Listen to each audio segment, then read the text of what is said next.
In the name of Allah, most gracious, most merciful, peace and blessings on the last Prophet, his family and his companions. I am glad to welcome the Ambassador Veniamin Popov, the man who has many virtues and merits. Dear scholars, ladies and gentlemen, I welcome all of you. I want to share with you the joy of presence here at this conference, which was organized by the group of the Strategic Vision, Russia-Islamic World. Today I remember what was happening 10 years ago, when the Russian Federation has started cooperation with the Organisation of Islamic Cooperation, or as they called it before, the Organisation of the Islamic Conference.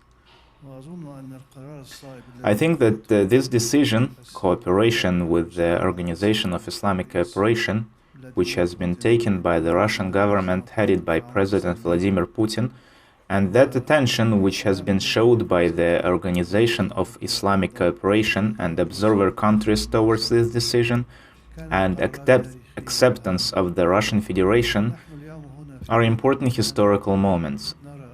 And now, being here, we see the results of this important historical event. When I was invited to this conference and Mr. Popov said that the conference will take place at Stalin's country house,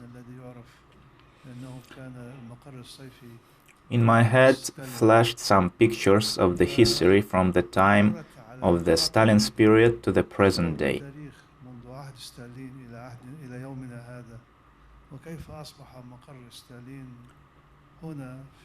Summer Stalin's country house was the place for the conference entitled as Islam against Terrorism. I think that this is a very significant event, a rapprochement between Russia and the Organisation of Islamic Cooperation. And it is also a rapprochement between all Russian people who practice Islam, Christianity and other religions. That's why I'm very happy for the invitation, and despite the difficult circumstances for me, I've made every effort to be here. As for the topic of the conference, Islam against Terrorism, I see a large number of Islamic scholars who will carry out their mission.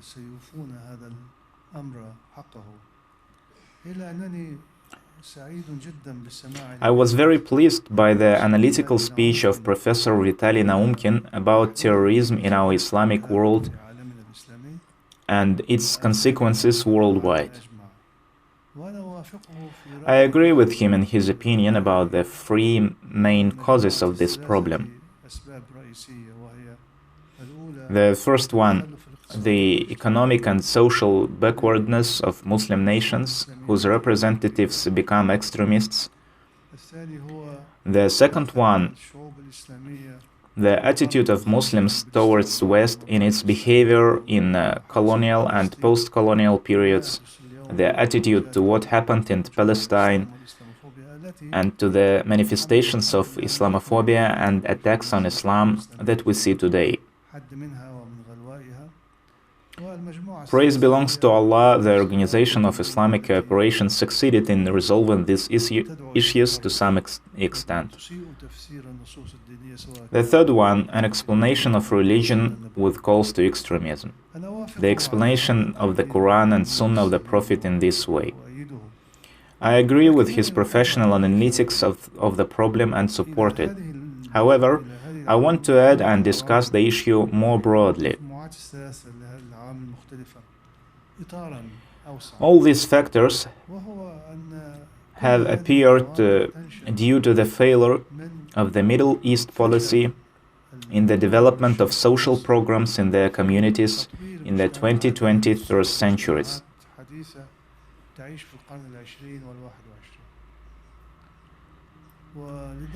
These countries lived in dictatorial regimes that do not fit modern society.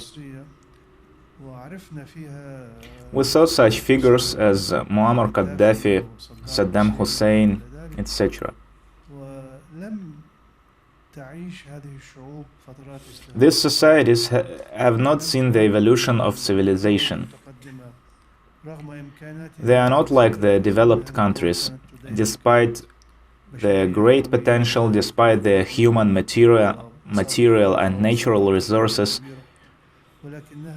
However, due to the failure of the political agenda or lack of proper political model, they are not able to develop any society or even individuals. The lack of freedom, lack of democracy, lack of channels where you can express your social or political opinion, all this has led Muslim youth to a political or Islamic way, in inverted commas, for solving the problem.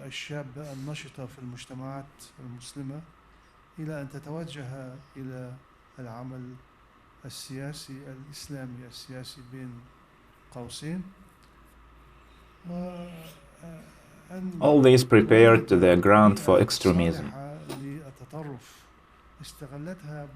This situation was used by extremists who turned this potential to violence.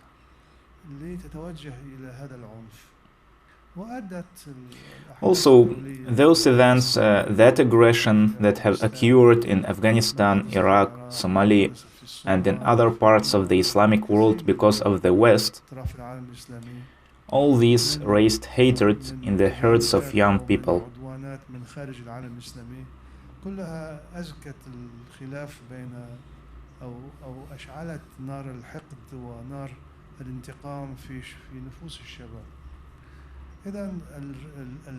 So the foundation of these problems is the failure of the Middle East in becoming a modern state, where religion takes its place.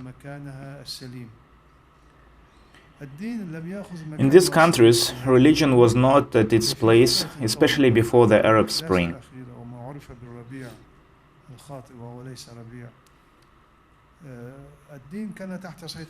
Religion was under the authority of the state. Now, after all these events, in some states, some groups want religion to manage the state. We have moved from one extreme to another.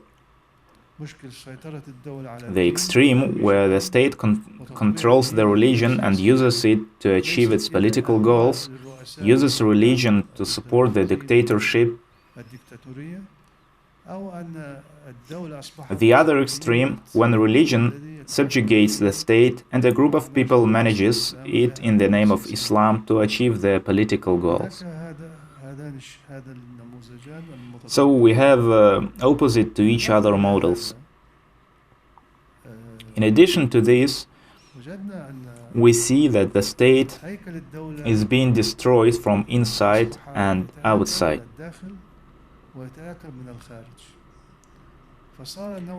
And this mess brought back some of young people not to the pre-Islamic period of ignorance, but much earlier.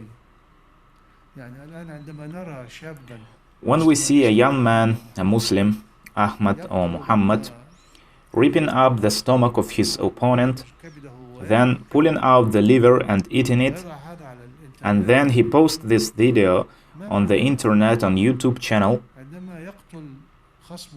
what does it mean? When a political opponent is killed in a way in which is not allowed even to kill an animal in Islam, you kill your brother, a man, and it does not matter a Muslim or a representative of other religion, he is still your brother, because he is a man.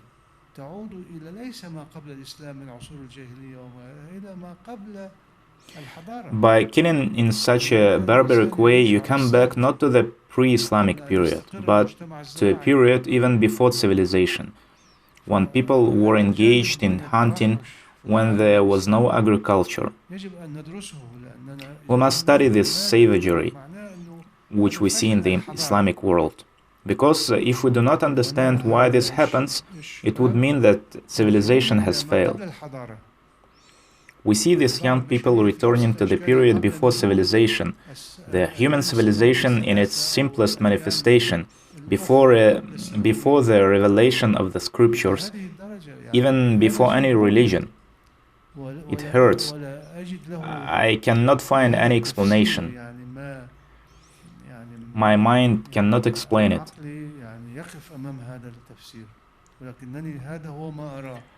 And my opinion that there is a complete degradation, returning to the period before civilization, returning to the period before the existence of agriculture, at a time when people used to live in the woods before any primitive concepts, to such an extent.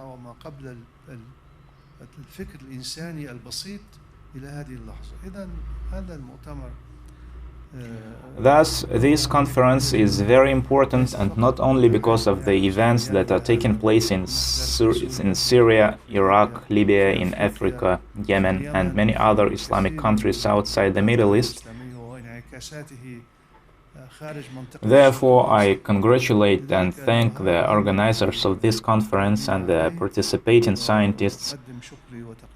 I would be happy to visit Moscow again, where our Russian friends are working hard on the development of relations between Russia and the Islamic world, and on the development of relations between Russian Muslims and Muslims around the world. Thank you. Peace and blessings of Allah be upon you.